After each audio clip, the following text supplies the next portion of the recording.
Step out of the vehicle. Now. I smell marijuana. That's a lie, officer. You know it. You're violating my Fourth Amendment rights. Big words. Officer Travis Cole had absolutely no conception that the next 30 minutes of his life would not only end his career, but would dismantle the systemic corruption of an entire precinct, turning him from a feared street cop into a national symbol of police incompetence and bias.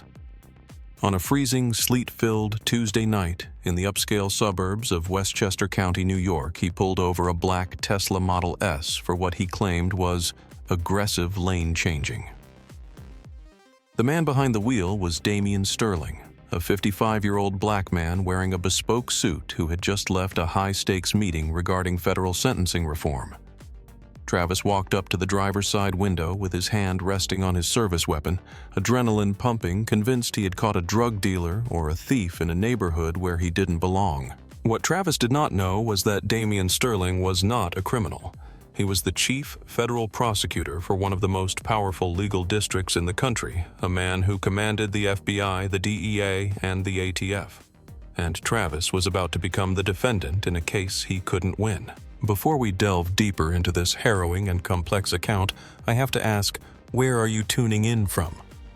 Please write your city, state, or country in the comments section below. And if you have not subscribed to the channel yet, please hit that subscribe button right now. This story uncovers the terrifying reality of unchecked authority and the power of knowledge, and you do not want to miss the explosive conclusion. The incident began at 9:45 p.m. on the Sawmill River Parkway. The weather was atrocious, a mix of rain and ice that made the roads slick and dangerous. Damian Sterling was driving with the caution of a man who had seen too many vehicular manslaughter cases in his career. He was driving exactly at the speed limit, his hands at 10 and 2, his eyes scanning the road. He was tired. He had spent the last 12 hours negotiating a plea deal with a defense team for a massive racketeering case. He wanted nothing more than to get home to his wife, a pediatric surgeon, and his warm bed. Officer Travis Cole was sitting in his patrol car in a speed trap blackout spot. Travis was 28 years old, a 5-year veteran of the Westchester County Police. He was known in the locker room as a hunter. He didn't patrol to keep the peace. He patrolled to make stats. He had a specific profile. He looked for luxury cars driven by people who didn't fit the demographic of the wealthy enclaves he patrolled. When the black Tesla glided past him, his bias triggered instantly. He didn't see a safe driver. He saw a black man in a $100,000 car. In Travis's mind, that equation only had one solution: criminality. He peeled out of the median and followed Damian for 3 miles. He ran the plates. They came back to a generic leasing corporation, a common practice for high-ranking officials to protect their privacy. To Travis, however, this was a red flag for a burner car used by traffickers. He waited until Damian signaled to change lanes to exit the highway, then flipped on his lights. Damian saw the burst of red and blue in his rearview mirror. He sighed, a sound heavy with exhaustion and resignation. This was the 3rd time in 2 years he had been stopped in his own neighborhood. He knew the routine. He knew the danger. He pulled over safely to the shoulder, lowered all 4 windows to show the interior was empty, turned on the dome light, and placed his hands on the steering wheel. He sat perfectly still. Travis approached the vehicle on the passenger side, first shining his flashlight into the back seat looking for drugs or weapons. Finding nothing, he circled the rear of the car and came to the driver's window. He didn't say, "Good evening." He didn't ask, "Do you know why I stopped you?" He simply shined the light directly into Damian's eyes, blinding him. "License and registration," Travis barked. Damian blinked against the glare. "I am going to reach into my right interior jacket pocket to retrieve my wallet. Is that all right, officer?" "Just get it," Travis snapped. Damian moved with deliberate slowness. He retrieved his wallet and handed over his license. Travis snatched it. He looked at the name Damian Marcus Sterling. He looked at the address Scarsdale, NY, a multi-million-dollar neighborhood. "Whose car is this?" Travis asked, looking back at Damian. "It is my vehicle," Damian replied calmly. Officer, I have provided my documentation. Can you please articulate the reasonable suspicion for this stop? Travis hated being questioned. He viewed any inquiry into his authority as a personal insult. You were weaving. Failure to maintain lane, and your window tint looks illegal. My lane changes were signaled and necessary for the exit. Damien stated, his voice, the deep, resonant baritone that had silenced courtrooms for 3 decades. And this tint is factory standard 50-state legal. I believe this stop is pretextual. Pretextual? Travis laughed, a harsh sound in the cold night. You a lawyer or something? You think big words are going to get you out of this? What do you do for work, Damien? How do you afford a ride like this? I serve the United States government, Damien said. He didn't want to drop his title immediately. He wanted to see if the officer would follow the law without being intimidated by rank. Government what? DMV Postal Service, Travis mocked. Step out of the car. Officer, Damien said, tightening his grip on the wheel slightly. Under Pennsylvania v. Mims, you have the authority to order me out, but I am asking you why. I have no warrants. I am not intoxicated. I am a resident of this county. I said get out, Travis shouted, his hand dropping to the taser on his belt. I smell marijuana. I have probable cause to search the vehicle. This was the lie. The smell of marijuana was the catch-all fabrication used by corrupt officers to bypass the Fourth Amendment. Damien had never smoked a cigarette in his life, let alone marijuana. He was a federal prosecutor who enforced drug laws.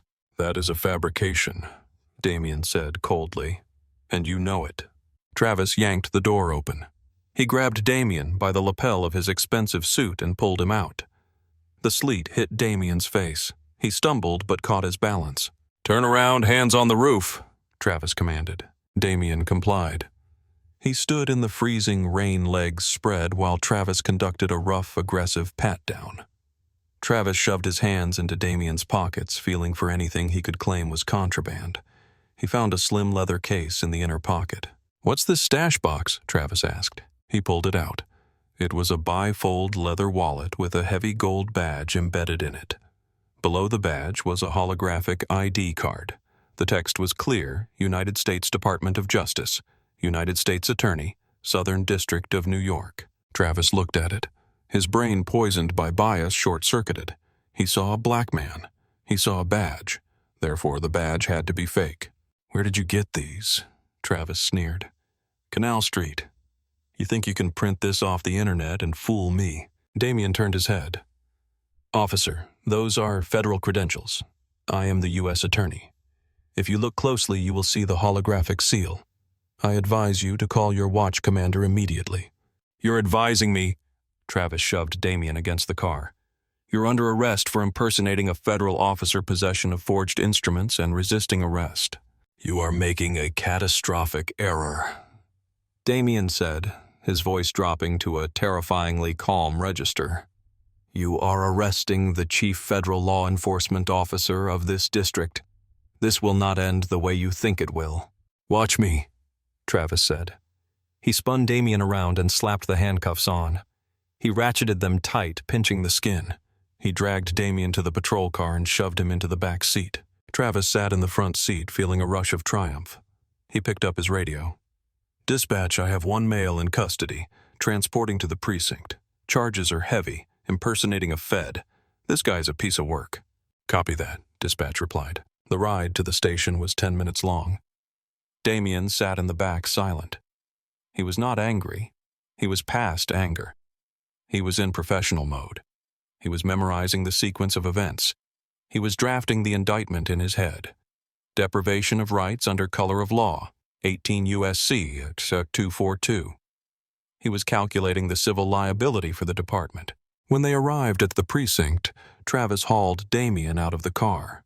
He paraded him through the booking area. Other officers looked up. Some smirked. Travis felt like a hero. He brought Damien to the intake desk. The desk sergeant was a man named Miller, a 20-year veteran who was 2 months away from retirement. Miller was drinking coffee and reading a report. What do you have, Cole? Miller asked, not looking up. Big bust, Sarge, Travis bragged. Pulled over a Tesla. Guy had a fake badge, claimed to be a U.S. attorney. Charges are impersonation, forged documents, resisting. Travis tossed the leather credential case onto the high counter. It landed with a heavy thud. Miller sighed and put down his coffee. He picked up the case. He opened it. He looked at the badge. He looked at the ID. Then he looked at the man in handcuffs. Miller froze. He adjusted his glasses. He looked closer at the ID. Then he looked at Damien again. Miller had testified in federal court 2 weeks ago. He had seen this man cross-examine a cartel boss. The color drained from Miller's face. He stood up so fast his chair flew backward and hit the wall. "Cole," Miller whispered. "Cole, give me the keys." "What, Sarge? We need to process him. He's—" "Give me the keys!" Miller screamed, his voice cracking with panic.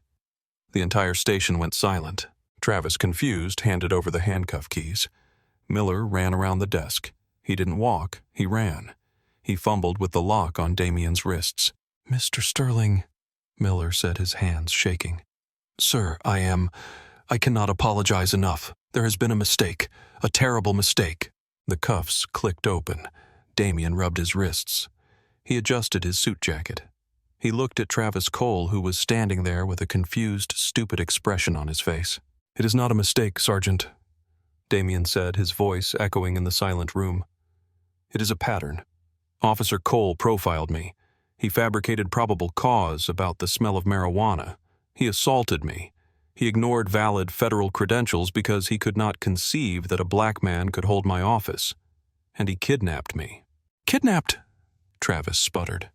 "I arrested you."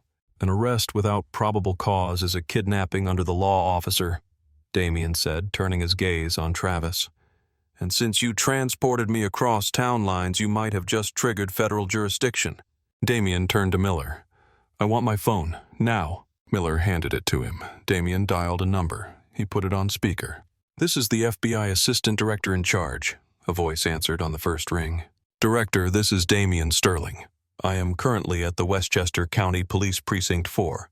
I have been unlawfully arrested by an Officer Travis Cole.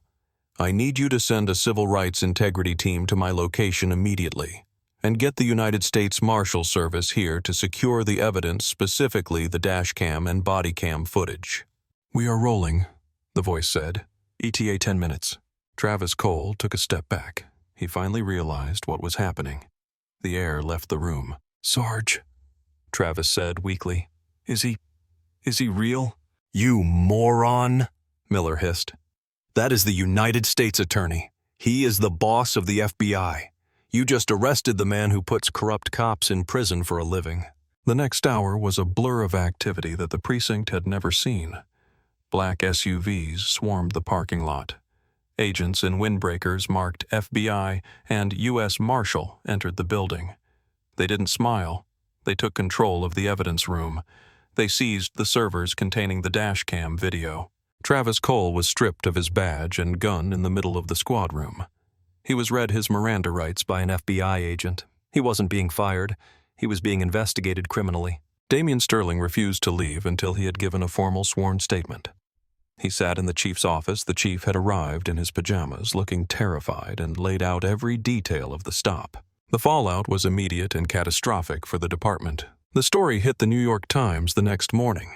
The headline read, "Prosecuting the Police U.S. Attorney Arrested in Racial Profiling Stop." The dashcam footage was released 3 days later. It was damning. The world watched as Travis Cole mocked Damien, fabricated the marijuana smell, and laughed at the federal credentials. The investigation into Travis Cole's past arrests was opened. It was a Pandora's box. Investigators found that over his 5-year career, Travis had arrested dozens of minority drivers for resisting or disorderly conduct after stops that lacked probable cause. He had a pattern of planting marijuana smell in his reports to justify searches. Because his victims were usually regular citizens with public defenders, he had gotten away with it. But he couldn't get away with it this time. Damien Sterling recused himself from the prosecution to avoid a conflict of interest, handing the case to the Eastern District of New York. The federal grand jury indicted Travis Cole on 3 counts: deprivation of rights under color of law, filing false reports, and conspiracy to violate civil rights. Travis Cole pleaded guilty. He had no choice. The evidence was overwhelming. He was sentenced to 36 months in federal prison. But Damien didn't stop with Travis. He filed a civil lawsuit against the county not for money but for reform. The settlement required the implementation of a new oversight committee, mandatory body cameras that could not be turned off, and a duty to intervene policy that required other officers to stop misconduct if they saw it. Damien also used the settlement to create a new division in the U.S. Attorney's Office specifically tasked with investigating pretextual stops. He called it the Integrity Unit. The ripple effects were felt across the country. Police departments in other states began retraining their officers on how to verify credentials and how to de-escalate. The video of Travis Cole's arrogance became a training tool, a what not to do video shown to cadets in the academy. 3 years later, Travis Cole was released from prison. He was a felon. He could never own a gun, never vote, and certainly never be a police officer again. He found work as a landscaper. One day, while mowing a lawn near the courthouse, he saw Damien Sterling walking up the steps flanked by security. Damien looked the same impeccable suit, serious demeanor. Travis stopped the mower. He watched the man he had tried to humiliate. He realized that the power he thought he had, the badge, the gun, the authority was fragile. It was borrowed power. And when he abused it, the real power, the power of truth and law, had crushed him. Damien paused at the top of the stairs. He didn't see Travis. He was focused on his work. He was going into court to argue a case for voting rights. He was doing the job he was sworn to do. So what is the valuable lesson we must take away from this story? The lesson is the dangers of hubris and the fallacy of stereotypes. Officer Travis Cole's downfall was not just that he broke the law. It was that his arrogance blinded him to reality. He believed so strongly in his own bias that a black man in a luxury car must be a criminal that he ignored factual evidence to the contrary. He saw a federal badge and his brain rejected it because it didn't fit his worldview. This is the ultimate danger of prejudice. It makes you stupid. It shuts down critical thinking and replaces it with assumption. For the audience, the lesson is clear. Never underestimate someone based on their appearance, and never overestimate your own power. Whether you are in law enforcement business or just living your life, you must treat every individual with respect and due process. You never know who you are dealing with. Furthermore, this story highlights the importance of knowing your rights and remaining calm. Damien Sterling survived the encounter and won the war because he did not give the officer an excuse to use violence. He remained professional. He narrated his actions. He knew the law better than the enforcer. In a confrontation with authority, your greatest weapon is your composure and your knowledge. Finally, remember that accountability often trickles up. Travis Cole was the symptom, but the system that allowed him to operate for 5 years was the disease. It took a man of immense power to break that cycle, which is a tragedy in itself. We must work toward a society where a regular citizen receives the same justice as a U.S. attorney. Until then, we must be vigilant. We must be educated, and we must be brave enough to hold power accountable.